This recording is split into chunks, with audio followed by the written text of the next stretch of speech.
Whichever way you look at it, the news has come out of the blue amid unconfirmed reports that Steve Morgan came face to face with some disgruntled fans at Wolves' game at Preston at the weekend. Everything's come as a shock as far as the timing of it. So it is a shock, but it isn't a shock in one way. But it is a big shock after Steve Morgan coming out with what he did last week about how he's really pleased with what he's done with the youth academy, and that he was looking forward to that really flourishing and taking Wolves into the Premiership.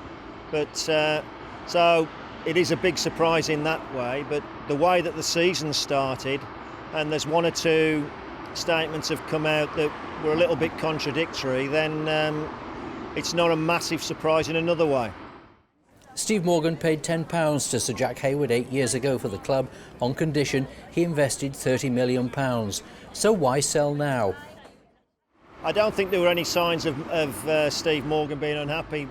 Obviously, he's kept himself to himself. He's kept in the background, which is good, because I think that's what chairman should do, and that the manager of the club should be the one that he's involved with the press and the supporters.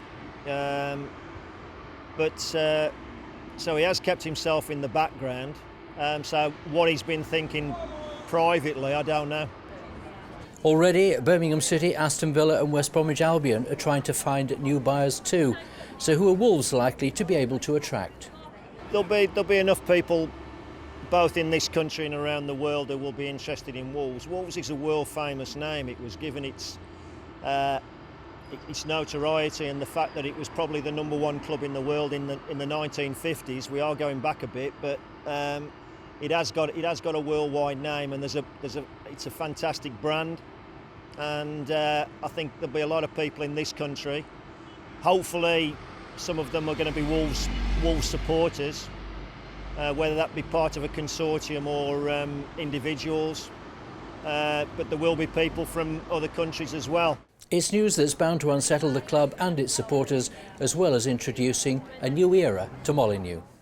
No, I just wish that obviously the fans get behind the team and Kenny Jackett, and that there's a little bit of stability now. Steve Morgan's made a decision. I think we should thank Steve Morgan for what he's done for the club. I think he's done a fantastic job, and it's just a matter of we want the right people running the club and making sure it goes forward, because all Wolves fans want to see the club not just back in the Premier League, but back in the top half of the Premier League, challenging for honours.